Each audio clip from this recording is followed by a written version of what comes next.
Hey everybody, this is Bradley Benner with Semantic Mastery. This is Hump Day Hangouts episode 185. Wow, and it's May 23rd, 2018. I got Chris on and Marco on with me today. Adam was having some speaker issues, so he'll probably be back on here in a minute once he reboots. So Chris, how you doing, bud? Doing good. In Copenhagen at the moment, good weather. Like summer is definitely here in Europe. It's quite amazing to be here. Decent internet connection, I see.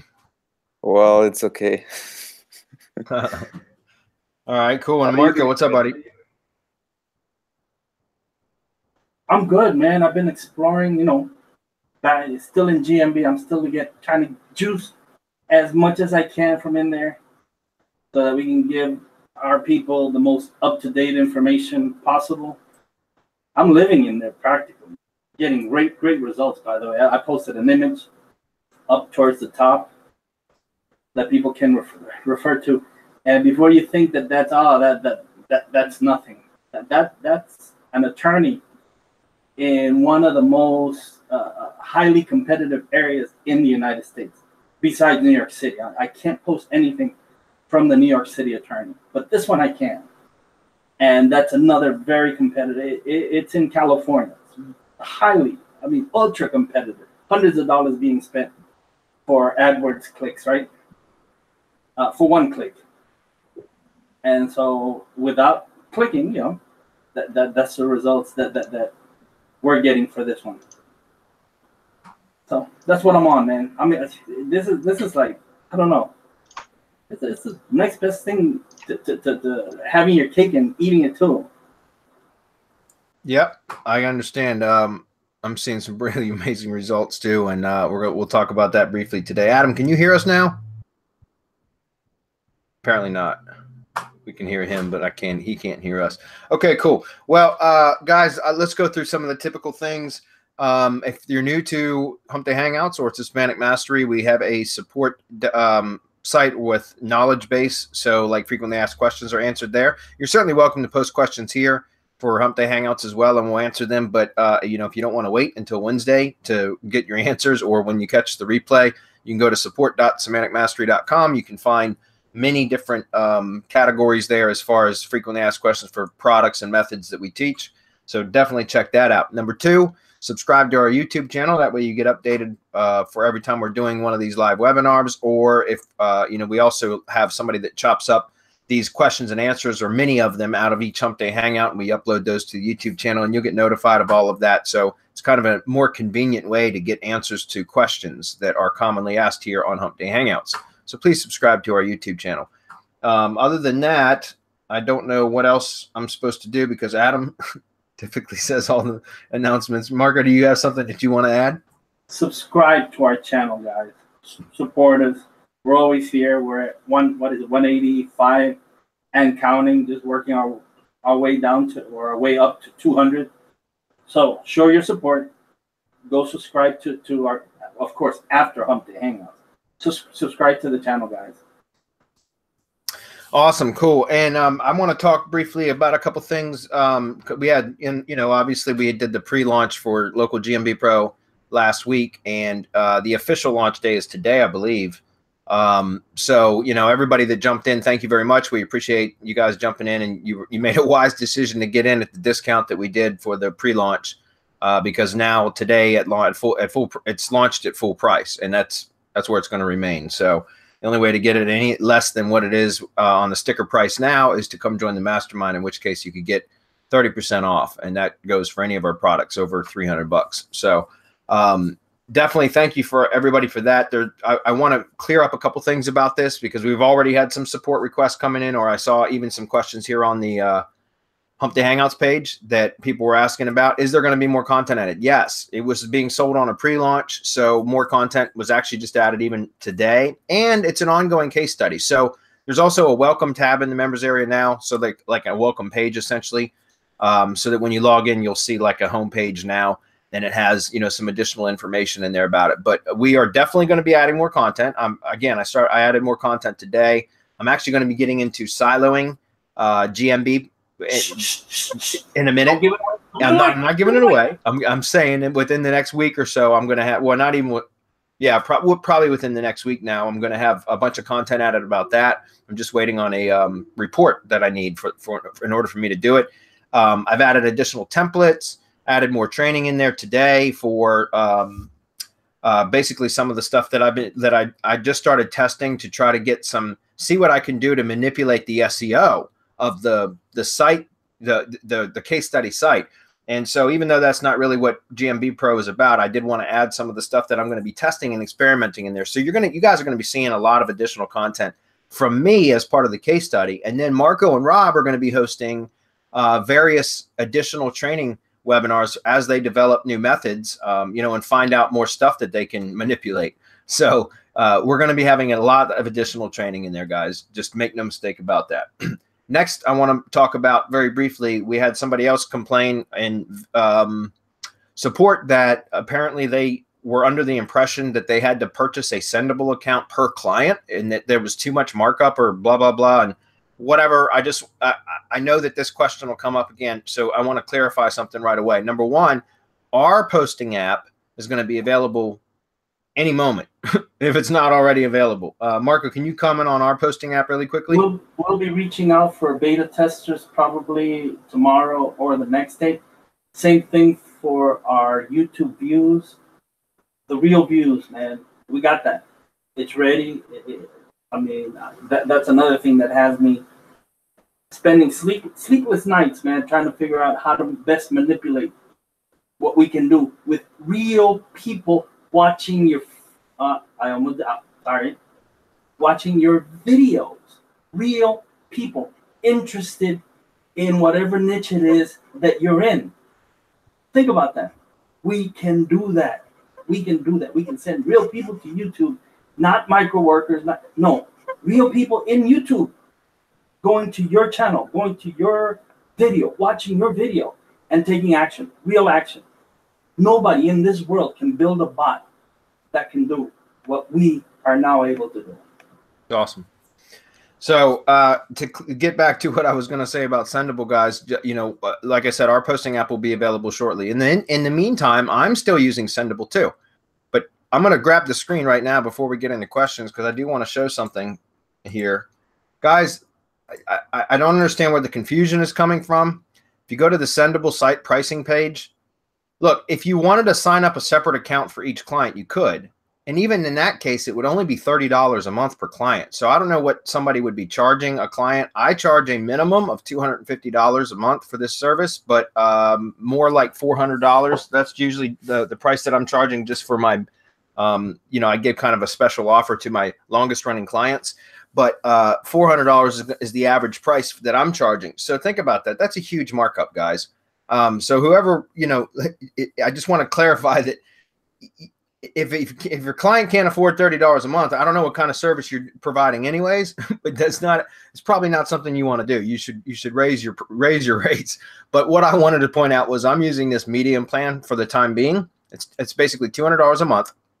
And it says 35 social profiles, which means essentially you could add 35 clients if all you're doing is posting the GMB. Each social profile, each GMB would be a social profile slot. However, I know what it says here, but I've signed up for this and they gave me 105 social profiles or service slots. That's what they call it inside of Sendable, services. And I've got 105 for the same price that you're seeing right here. So think about that. I'm actually using 2 services per client. I'm posting the GMB and G Plus simultaneously through this service. So I'm taking up 2 slots or 2 service slots per client, essentially. So guys, even if that's the case, even if you did that with only what's displayed here, that's 17 clients.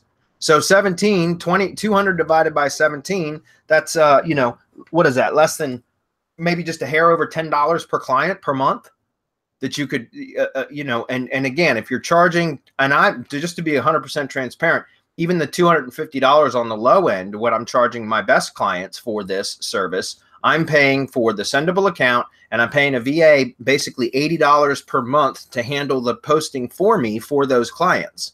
So do the math, even on the low end at $20 per client per month for the Sendable app, and then $80 for labor to have a VA actually do all the work, I'm making $150 in profit. And that's on the low end. On The upper end, which is $400 a month, that's a $250 profit margin.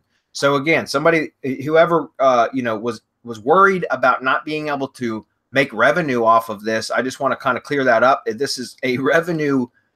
This is a great way to generate revenue because it's something that can be 100% outsourced and it can be managed very, very easily, and you can just create a nice spread. Okay. And then guys, by the way, this is not like content marketing, like what typically we do for blogging and curating and such. The posts only, like it even says in the GMB dashboard for when you create a post, that 100 to 300 words, 100 to 300 words. Our posts are very, very short. I don't even know if we're even hitting 100 words, and it's not making a difference. So just keep that in mind. This is a great way to generate a bunch of traffic with very short posts. Do you want to add to that before I move on? No, man. I think that's perfect. Guys, think. All you have to do is think a little bit, and you'll see the huge margins that you can charge for this service and how much money there is to be made. Because who needs posting inside Google My Business? Everyone with a Google My Business listing, with a verified listing, needs it. Everyone needs it. Everyone, without a doubt. Who benefits from it? The client. I mean, just look at the image I posted earlier. This, you see this, we're seeing this time and again. When you have activity, this is what happens, man. So I mean, just think a little bit, and you'll see the money. Just kind of, you know, the cloud will clear, and you'll see the money. Follow the money. And before you get into questions, what I'd like to do is, I'm looking for someone who knows about crowdfunding. I need your help. So, you know, either go to the post, contact me, reach out to me, email. I don't care. Just reach out to me. We'll work something out. And my kids need help, and so I'm reaching out for help. Very cool. All right. Awesome. I think we can do it. Are we good for questions now, guys?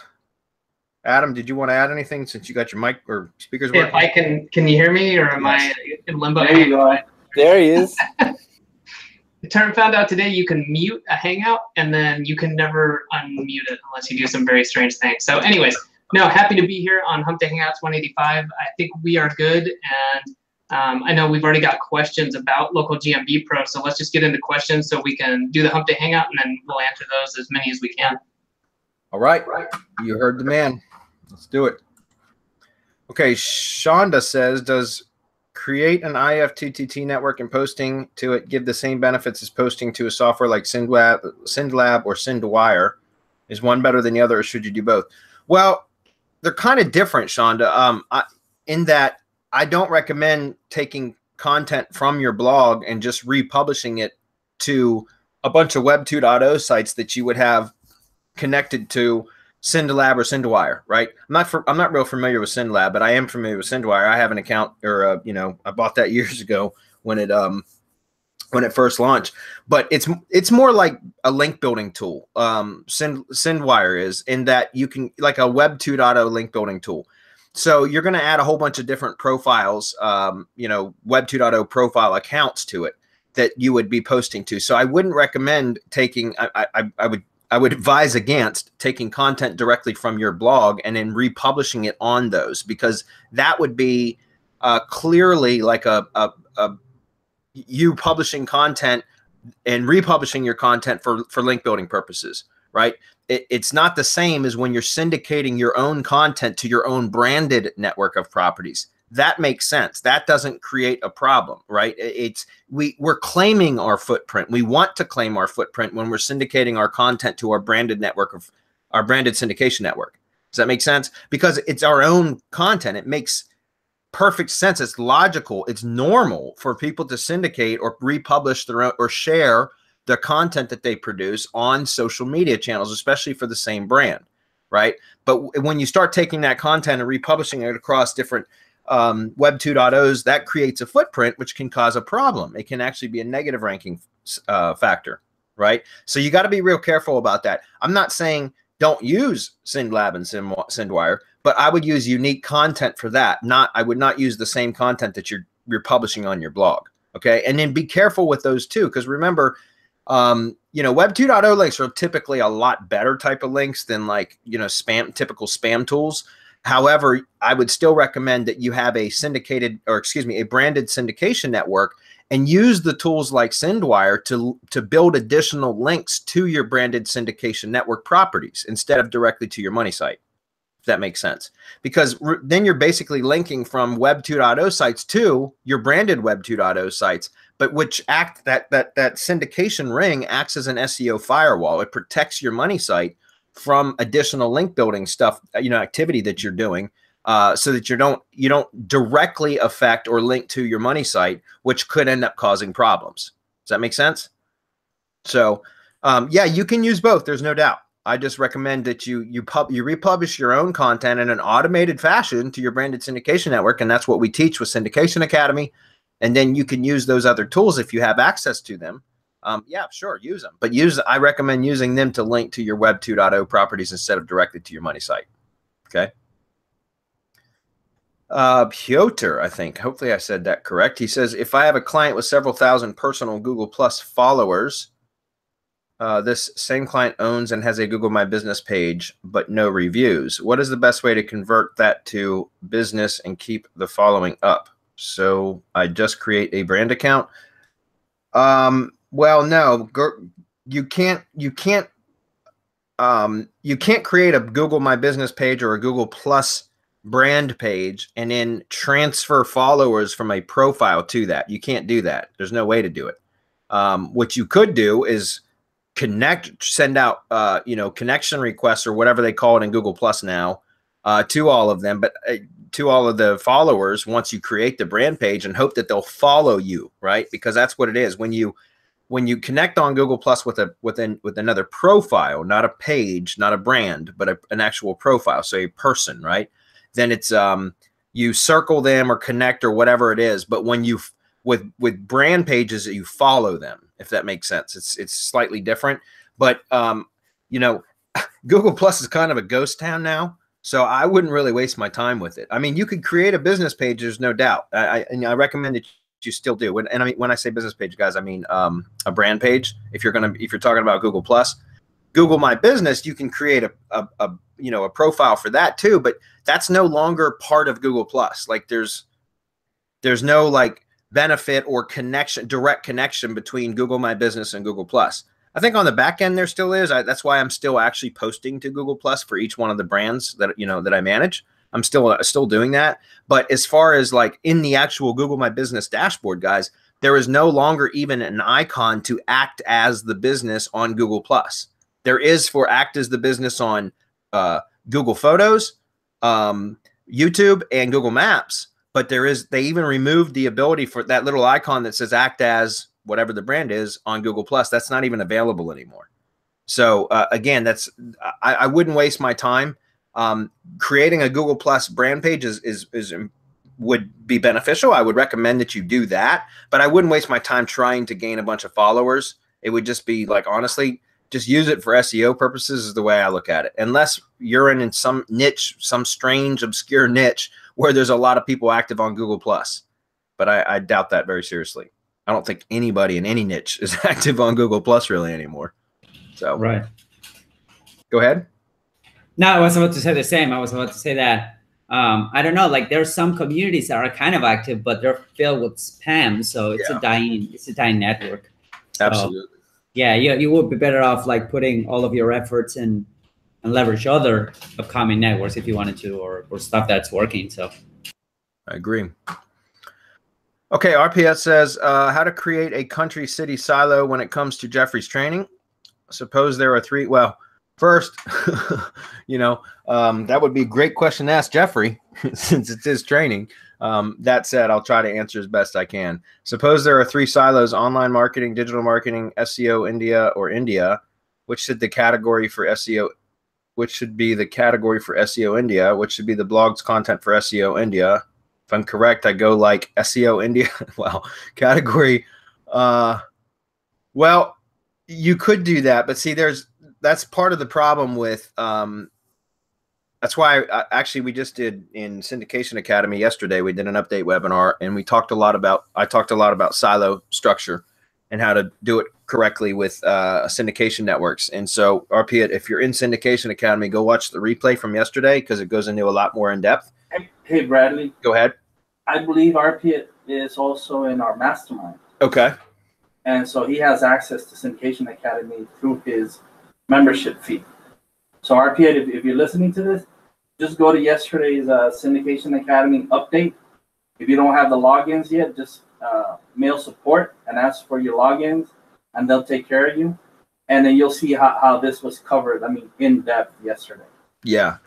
And if he is in the mastermind, then this is a good question where we could actually, you know, cover this and show some examples of like how I would build the site out, RP in the mastermind webinar.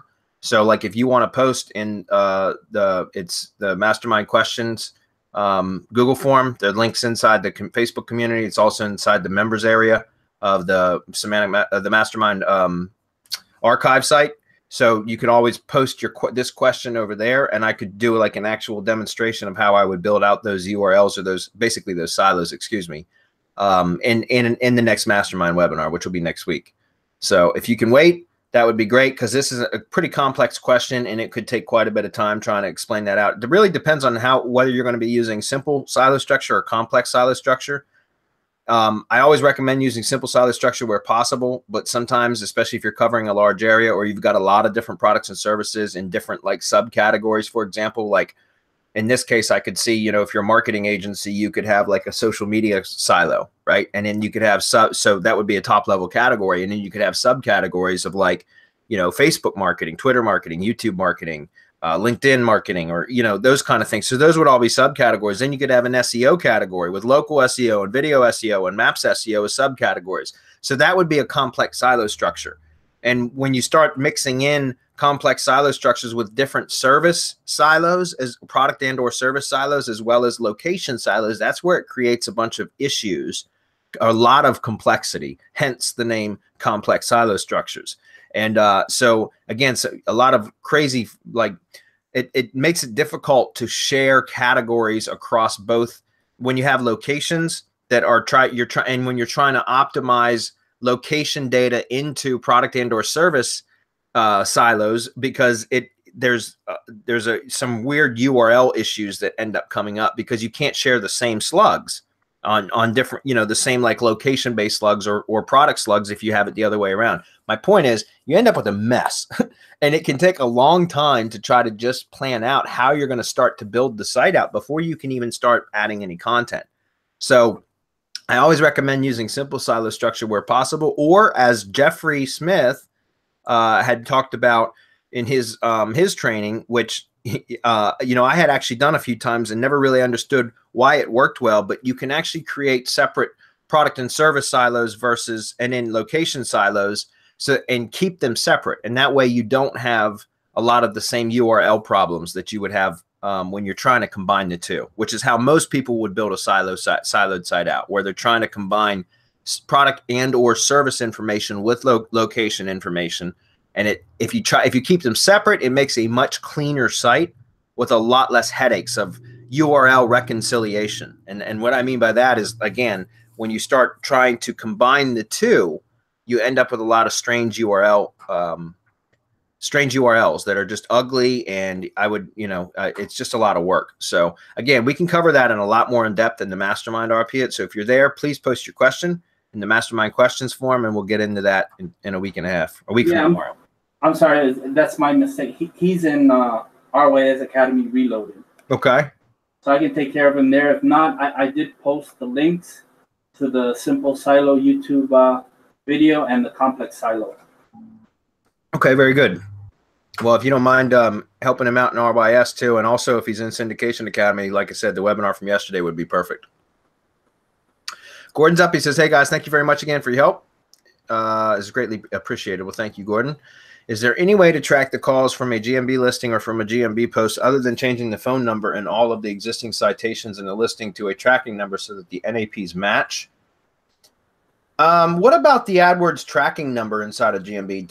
Has anybody tested if you can just assign like a tracking number in there? I know that's supposed to be for AdWords, but has anybody tested if you just like assigned a virtual phone number, if that would display instead of like the main business phone number? No, I haven't tested it. Okay. That might be worth testing. I'll make a note of that. I've got one that I actually literally just set up another GMB today, and I'll for a lead gen site of mine, and I'll test it and see what I can find out. Let me make a note of that, guys. Bear with me. So that's not going to answer your question today, Gordon, about it. I'm sorry, but I would like to know that, because that would be something I'd like to add to the course, as well as, you know, answer this question next time it comes up. So GMB, just a second, guys. Tracking phone. All right, I'll find out about that and try to update you guys next week if I remember to, but it will definitely go in the GMB Pro course. Okay, so changing the phone number all in existing. If not, how do you justify the value of your monthly ranking charge without having to rely on the honesty of your client to confirm they're now getting more calls? Well, Gordon, that's a simple one though. Just monitor the Google Insights, right? Insights is the analytics inside of GMB. And if you've got access to their GMB because you're managing their maps listing, then just take it's whatever you're doing. Just start every month. You should be taking screenshots of your of the insights, and so you could see month over month if you're doing what what you should be doing, and you're getting results for the client. You should be able to see that their exposure is going up, clicks to their website, phone calls, all of that. And that's what I love about the GMB Insights reporting is it's very, very simple. And it's easy to read. It's not as nearly as complex as like analytics would be. So it's so much simpler to explain to the client and show them very visually what kind of progress you're making. Okay. So number 2, he says, in addition to the NAP info, what other data items should be inserted with schema code for the pages of a local lead gen site to help it rank? And where should the code be inserted? The code should always be inserted in, well, it depends on what kind of code it is, but if it's JSON LD structured data, which is the recommended type, you'd want to put that in the HTML header of the page. Okay, so that's in the head section, the HTML head section. So before the closing head tag in the HTML of the page. And you can do that on WordPress very easily using a plugin. You can go hack the code if you want of WordPress, or you could actually just use a plugin like I use Soho add scripts header footer plugin or something like that. I use it a lot. Let me just show you what I mean. It's Soho add scripts. Let's see. And also right here, Sogo. I don't know why I said Soho, but here it is. Sogo header footer adds JavaScript and CSS to each page. It's a free plugin. This is the one that I use a lot. I'm sorry, go ahead. Some templates now will let you add scripts to the header, to the footer, yep, and even to individual pages. And if you're using Google Tag Manager, you can add it there. And that's typically what I do. I mean, I still use this plugin a lot for stuff anyways, but I try to install Google Tag Manager now on every site, and I use that for a lot of the code that I insert, because it's you can assign it via pages and all like different codes for different pages and all that kind of stuff. So it's just Tag Manager is great. If you're not familiar with Tag Manager, I recommend that you get familiar with it. Okay. And just before you go on, having gone again through that first question, and I think that I can say this without really giving anything away. You can add extra phone numbers in the GMB and make your tracking phone number the primary. And then what I do is I just have the client pay for the citation cleanup, so that the new phone number, my tracking number, is the primary number in the NAP. Because there's no way that I'm going to work for someone unless I have that tracking number and unless I add my tracking number on the website. I mean, that has to be part of the deal. Because I want every single call that I'm generating, I want credit for that. And a lot of times, I mean, we've discussed this before. What you see, especially in the image that I gave you as far as call, that's just people who clicked the click to call button. That doesn't include people who saved the number, who dialed it, who went into the dial pad and just pushed numbers instead. Some people are like, I'm like that. I'll just push the number instead of doing click to call. Save it for later, or however. You want to get credit for all of the calls that are coming in. The only way that you can show that is by having your tracking number. I mean, Insights is a great way. I'm going to be showing a ton of ways that you can show your client how successful you're being, where the calls are being generated, and how you can start going after the different area codes, right? zip codes, and how you can go after those from the information that you get inside the Google My Business listing. But again, looking at this, the only way is I work that in there. I have to have control of the tracking numbers, and if I don't, I can't work with you. I'm sorry, because how then you're leaving it up to being able to trust the client enough where they're going to give you accurate numbers, and I don't like working that way. Yeah. Also, just for the other thing, guys, that we're Gordon, you're asking about what other code should you add? Well, everything that you can mark up with Schema on the site is good. I mean, don't just find stuff to mark up like for the sake of marking it up, but like, for example, if you had a video, you could do structured data for video markup, right? If you got a blog post or an article, you could have structured data for that. So it depends on how granular you want to get with it. Typically, all I end up marking up, unless I've got a semantic markup, WordPress theme, which those are few and far between. Typically, all I do is add the JSON LD local business data. If there's an organization, like there's multiple locations, then I'll add organization structured data with the local, like each location has its own local business data added. So that's one way that you can do it. There's some other stuff that I would recommend. I'm not going to go into what it is exactly because I can't do that here. But like your ad ID page, that's something very, very important that you could add to your structured data code for your local business. And if you've been in the Syndication Academy, I talk about what ad ID pages are and how to structure them correctly in Syndication Academy as well as in Mastermind. So I would go check one of those out. But that would be a great place for you to also like add in and in your structured data, make sure that you're grabbing your top social media properties and branded network properties and top level citations and add those as same as URLs. Okay. All of that stuff. And then one other one's a really powerful citation, guys, is Crunchbase. Crunchbase is a semantic database. And so Crunchbase is a great, very, very powerful place to add your business information and use that as a same as link too. Okay. All right. Mohammed's up. He says, hey guys, I have a couple who aren't doing much. I have a couple who aren't doing much at the moment. I want to move them from a salaried position to a per project plan where I would pay for each blog post or Google post. Before I do that though, how can I be sure I'm actually making the most of them? Is there any list of stuff you guys have VAs do?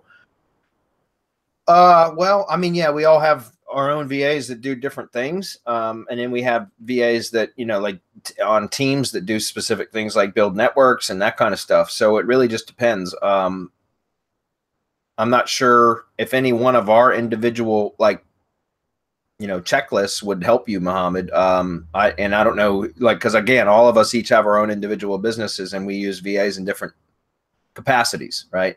So, I like the per project plan. For example, the VA that I talk about, who I just trained to do all the GMB posting for my clients, I've been paying her a piecework, right? So essentially I pay her per item that she, or per task that she completes for me.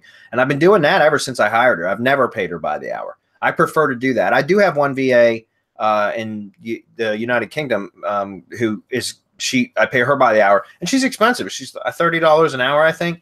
But she's good. She's really efficient. And so she never overbills me. Like whenever I assign her a task, I know it's going to be done very efficiently and I'm not going to be billed too much for it. So it really just depends on what you want to do, Mohammed. But I absolutely prefer the per task completed form of payment or compensation, because then it doesn't matter how long it takes them to do it. As long as they agree that that's how much they're going to earn, or they'll do the service for. So, for example, and I've talked about this, guys. I'm paying a VA $5 per month, or excuse me, per post to post on GMB for me, and I've provided her with the templates and everything else. So she's really happy about it because all she has to do is copy and paste, swap out tokens, and add images, and then go in once a week and schedule a post. And actually, she can schedule them by the month if she wants.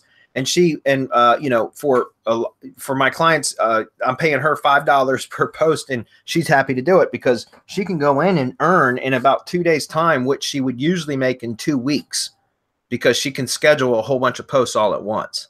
So it's a much more scalable way for her to make money too than if I was paying her by the hour. Does that make sense?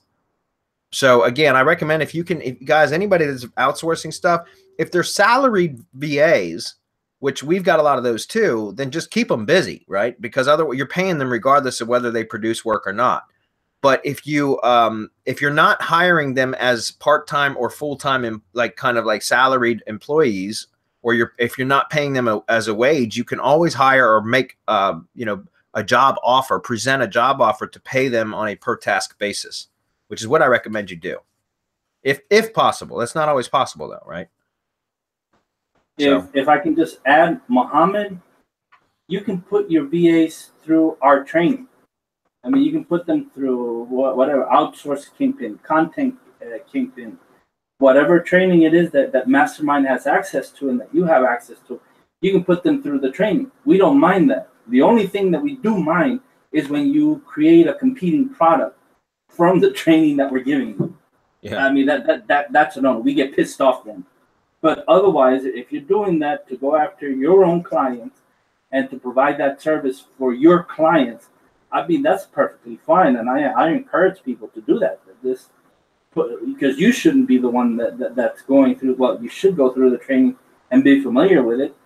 But then you put your VAs through the training and have them do the work instead of having you worry about doing all of that stuff that you shouldn't be doing in the first place.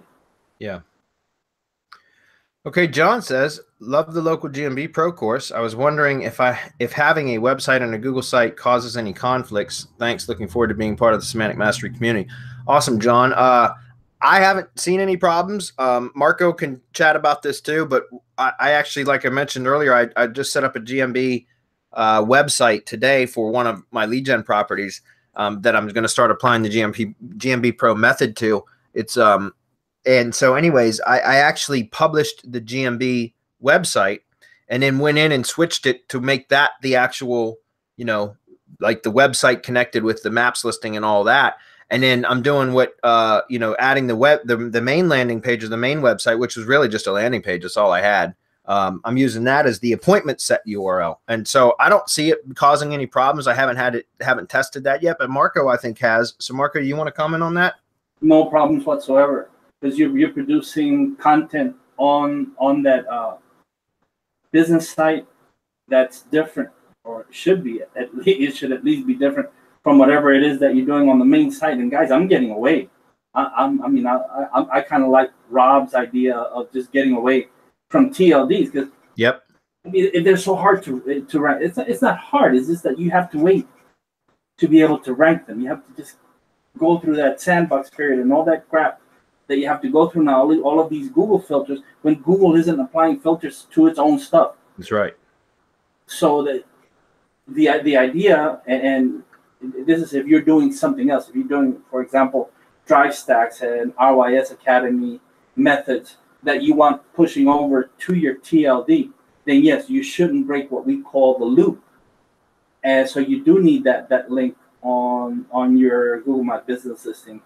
So, I mean, we just figured out a way to add both, and so push power to both ways. And so, no, I haven't seen it. One of the conditions that I have with the attorney that I'm doing all of this work for in New York City is that I cannot touch her main website, which is why I, stumbled upon all of this in the first place. Yeah, I like the fact that, there may be we may be able to get away from doing traditional websites and WordPress sites and all that. I mean, there's still a benefit to doing it, I guess, because of the other networks outside of Google. Obviously, it'd be nice to have. But my point is, if we can generate leads specifically within Google without even needing an external website, that's pretty cool, because that you could just entirely build a business on just GMB Pro methods and not even have to know anything about WordPress and traditional SEO, because you're not doing it that way. You wouldn't have to fight that battle anymore. In fact, John, just so you know, I just put an update video in the GMB Pro members area today about how I wanted to see what I could do with the GMB website for the organic rankings. Even though it's not really an SEO thing, I'm starting to experiment a little bit anyways, and I wanted to share it with you guys, the experimentation. And so I did a press release that was linking to the GMB website just to see what I could do with it. And it got it to jump from page 2 to page 1 pretty much overnight, and a considerable jump. So anyways, just go in and check that out and you'll see what I'm talking about. And that's that's interesting because again, there originally with that case study, I was going to build a website out, a WordPress site for the client, but I've basically pulled back from that, and I'm just doing everything to the GMB website for the time being, and I'm starting to play around with some SEO stuff on that too to see what I can do with it. Okay. And you guys will, like I said, that's basically a case study for all the members, guys. I'm going to keep adding additional stuff as I experiment more. And some of the stuff that Marco and Rob are teaching or, are coming up with and they're telling me about that I'm going to be applying and then showing the results and, what's happened and blah, blah, blah. So Armand's up. He says, what's happening, tutors, bromosexuals, and helpful homies? What's up, Armand? He says, I appreciate you guys' help as always. Question, do you recommend getting a GMB for a national e-commerce site? The site is already ranking very well, but stuck for some stuff.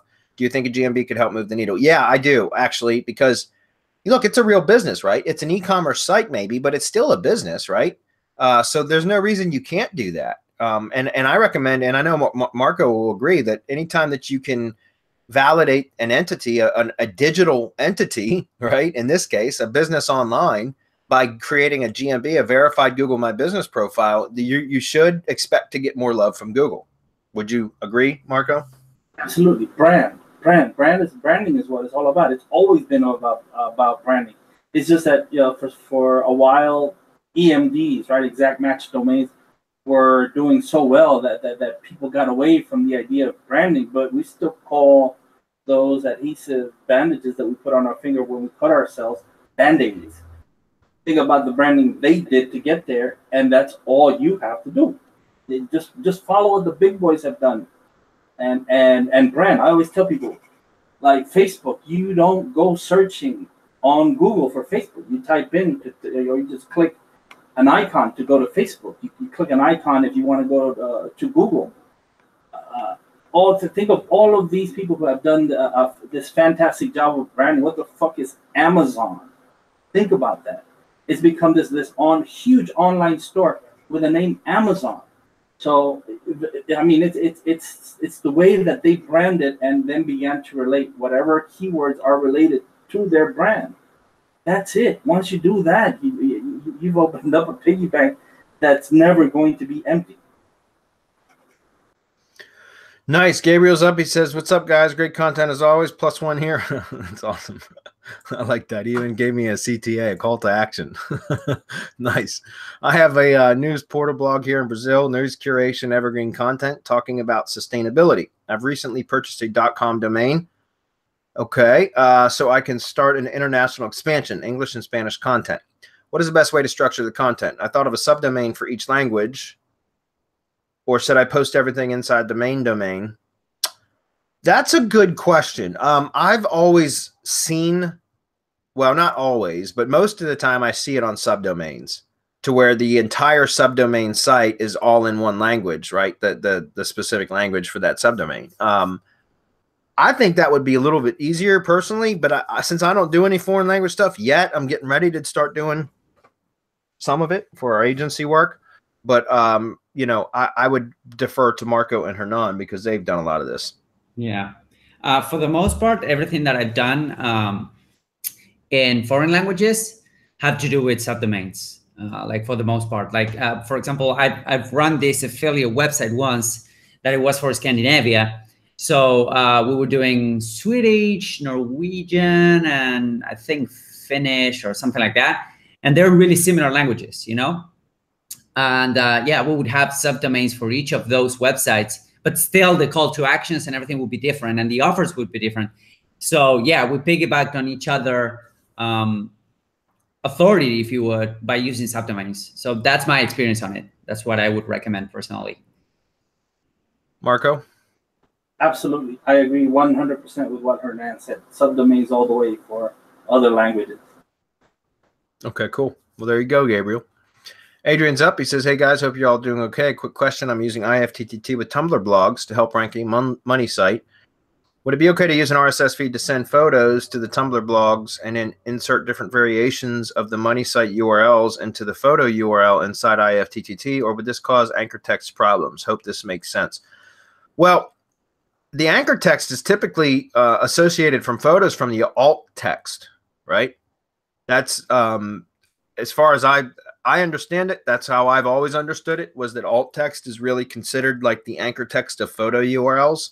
Google knows their photo URLs, right? But like they associate the alt text with the actual image too. And that's why a lot of times people tell you to optimize the images for that. So it would just depend. If you have the same image being syndicated to multiple blogs with the same alt text, then I think it could create a problem, because you'd create an imbalance of anchor text ratios, right? But if the alt text is considered an anchor text, if there's a way that you could swap that out, or in other words, when you syndicated a photo to, let's say, 10 Tumblr blogs, if each one had a separate alt text keyword phrase or whatever, had unique alt text, in other words, or variations of alt text, then that shouldn't create a problem. But the problem arises, I don't know how to do that with IFTTT. You know what I mean? What you post is what gets syndicated. So I don't know of a way to do that with IFTTT. Does anybody else have any comment on that? Yeah, my concern would be if he's using the same image across, like, one image, and that's pushed across, I don't know, 20 Tumblr blogs. Yeah, because Google doesn't only read the back of the image, right? The exit or all of that information. It looks at the front and it picks out the entities from the front, and it can recognize an image. And it'll give you a list of everywhere else where that image exists. And so that to me would be a no-no. You can use something like tineye.com to actually see where, like, you can take an image and drag and drop it right into like the little search bar on tineye.com, or I think it's tineye.com. You just do a Google search for it, and it will actually show you all the places that image has been, it's published online, that, and it's recognized as.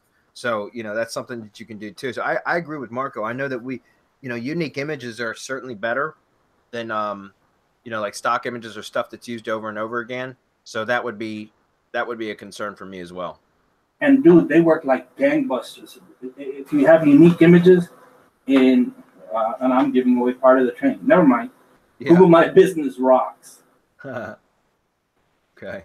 Also, yeah, and I'm having trouble getting my clients to provide me with unique images, so I'm still having to go with the stock image route, which kind of sucks. But anyways, all right, next, Jack Doncher says, first off, thanks for the help on these Hangouts. I'm interested in using arbitrage to help grow. I know enough to do it on my own, but I want to use services like Serp Space and other marketplaces help me grow quickly while providing results. Do you have a course about this? If not, could you go over the basics in terms of how you would approach this when giving clients estimates? Should I find the services I want to use first, then decide how to market them? What type of markup do you suggest? Anything else? Yeah, that's what I do, Jack. Obviously find services that you want to promote or sell, that you want to provide to potential clients. And I wouldn't go with all of them, because you'll overwhelm clients with too many options and they won't know what to do. You don't want to do that. Narrow in on just a couple or three maybe services that you want to provide, especially services that work well in tandem or together to achieve whatever your goals are for the client. So that's what I would recommend. And then get very familiar with those services. And then you can speak very intelligently about them. You could create your copy, your sales copy, your marketing messages and all that around those services, and how you'll use those or provide those services for clients to get them results. And remember, make it about the results that you can provide, not the services themselves. I mean, you can certainly mention the deliverables. You're going to have to provide, a list of deliverables when you provide the proposal, but you don't have to go into details more about the services specifically as what the results are. Always sell the sizzle, not the steak, right? And that's essentially what we're talking about here. So as far as markup, that's really up to you. It's going to depend on which type of industry you're in and so on and so forth. But we always recommend at least 100% markup. But I would say even 150 to 200% markup if possible, because even if you're providing the services up front, like you're the one actually selling the services to the clients and in managing the client fulfillment, even though you'd be sending the work orders to Serp Space, you have to manage that process, right? You collect the inbound, you take the orders from the clients, you collect money from them, then you have to actually order the services. Then once they're delivered to you, then you have to send them out, package them up and send the reports and everything to the client. My point is you're acting as client manager there. And that's perfectly fine up front. I expect all of you would do that. I still act as client manager for my own agency. I'm trying to get out of that role right now by hiring somebody to take over that, because I've been managing my own clients for years now. I'm the client manager for my own agency, and I need to get out of my own way so that I can be more efficient. So the reason I started to tell you that was because even up front, if you just charge 100%, like, so you basically, you mark it up 100%, you double what the cost is so that you're making 100%. I would always plan on trying, knowing that you're going to be hiring a client manager so that you can outsource. Don't be the bottleneck in your business. And I've been the bottleneck in my own agency for quite some time. And so I'm telling you, don't do what I did. Try to plan ahead of time now that you're going to be hiring a client manager that's going to handle the fulfillment for you, right? And so therefore you want to make sure that you have enough spread or margin in the arbitraging of the services to be able to still make your expected profit margin and pay the overhead of the assistant that you're going to be paying, and any other tools and services that you need to help manage that, to help that manager be able to facilitate the fulfillment, if that makes sense. So time tracking software, project management applications, anything, all that stuff starts to add up, guys. So that's why we talk about, even if you want to arbitrage and just do 100% markup initially because you're trying to get off, the agency started and blah, blah, blah, I would still recommend that you would start off at least trying to get 150%. So that gives you that additional markup to cover overhead costs and expenses, especially as you start to scale and you take on more and more expenses to help streamline your process and make it more efficient and more manageable too. So you guys have any anything you want to add to that?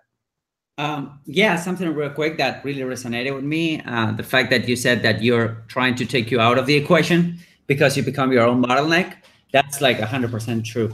100% true. So I think that's a new skill set, right? We're always solving problems and learning new skill set. That's a skill set that you need to develop, because initially you learn how to do, you learn how to rank, you learn how to, do the thing.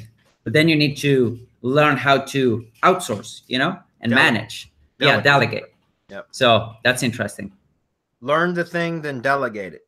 That's the best process in my opinion. And like I said, guys, there's sometimes that I don't even drink my own Kool-Aid. I've been the client manager in my own agency since I started it. And just this year, I started to delegate some of that work to take it off my shoulders. And it's still not 100% done. I'm still creating process docs and unloading more and more stuff so that I can work on other projects and not be that bottleneck. Okay. Nice, great question, though. Jeff's up. He says, good afternoon. As always, thanks for giving back. My question, new client manufactures and sells direct to consumer, nationally. I'm going to be doing drive stack for sure, but is there a limited number of drive stacks that I could do? I.e. drive stack 1 concentrates on widget 1, drive stack 2 concentrates on widget 2. No, as far as I know, there's no limit. Marco? The only limit is with the script. You can only run the script on one folder so that you don't burden Google. They will shut you down. They will shut your G site down for doing that. But outside of that, you can build your main branded stack, and then you can build a subfolder for each widget, as you're saying. So widget 1, widget 2, widget 3, widget 4, and all of those would link to the branded and to the website and to anywhere else you want to push power to, because you're just building power on power when you're building folders inside that main branded stack. There you go. Can you answer the second part of that too? He wants to know, can he do them all at once, or should he stagger them? He thinks he should stagger them. I would agree, but I'd like to hear your opinion. Yeah, I don't think he'd have a problem either way. Okay. I would start with just one branded one, see how everything reacts, and then start adding a folder, right? A widget folder. You can do it once a week, once every few days to see how everything reacts. If something starts dancing, you leave it alone until it comes back, right? You wait out the 21-day period and you start again. And then when that's all done, imagine you're doing a PR stack with, well, using local PR pro methods, but for the national brand, and hitting that stack with press releases, and then hitting the press releases with link building, and then hitting the drive stack with I mean, it really, what you could do is mind-boggling, and the results, I mean, the more folders that you build inside this, the better the results are going to be, because you're building power on power. Awesome. Okay, Brian's up. Guys, we'll try to get through these just up until this next image. So we got just a couple minutes left. Let's try to get through these. Brian says, the GMB Pro, will they be adding more content like black hat stuff or gray hat stuff? Well, there's not really any hats to wear, Brian, when it comes to this. I mean, yeah, we're going to be adding more and more content. I mentioned that at the beginning of this webinar, or the Hangout, I mean. But yeah, I just added more content today. Marco and Rob have got several webinars coming up that we're going to be, talking about different methods and things like that. And although, like we talk about, you don't need to worry about traditional SEO with this. I'm still going to be doing a lot of, and I know Rob and Marco are doing a lot of experimentation, because we're SEOs at heart. We can't help it. You know what I mean? Like, so we are testing different stuff with SEO just to see what we can accomplish with it. And I'm seeing some pretty good, some really cool stuff, because Google just seems to be rewarding branded properties, not just the Google properties, but the brand entirely right now, from using like GMB stuff and linking to them. So it's just really, really cool. So yeah, you're going to see a lot of, I don't know that I would necessarily call it black hat or gray hat stuff. If you want to call it that, call it that. But just stuff that we're going to be testing and playing around with and sharing results, so that you guys can decide on what you want to use and what you don't want to use. Okay. I manipulate. I am the unrepentant spammer, dude. I'm like unapologetic. I don't give a shit. So I'm going to be doing a whole lot of nasty stuff to Google My Business to see how they react. So far, and this is the great thing about what we're doing inside Google My Business Pro, right, inside the Local GMB Pro. What we're doing is 100% within Google's terms of service. In fact, they encourage what we're doing. I'll show you during one of the webinars where they tell you, yes, please, more. Give me more. I want more. I mean, that's how it is. So if they're asking for it, give it to them.